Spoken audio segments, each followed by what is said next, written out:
that vote expected to fail in the Senate tonight. Republicans would need some Democrats to pass that clean funding bill. Tonight, Democrats at this hour standing united as the government now barrels toward a potentially dramatic shutdown.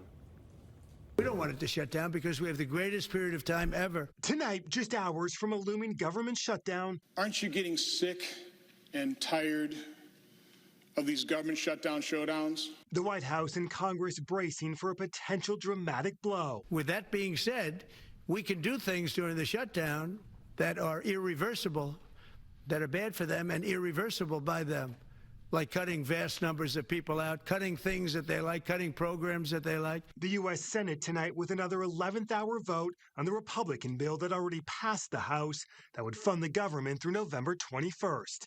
Democrats, though, whose votes are needed in the Senate, are demanding it includes extending subsidies for the Affordable Care Act set to expire at the end of the year. I am ready and willing to negotiate, but I refuse to just go along and rubber stamp Donald Trump and the Republicans' attacks on Wisconsin families and their health care. And if Donald Trump and Republicans won't negotiate in good faith, they own this shutdown. What happens if the administration does go that route, potentially firing millions of federal workers?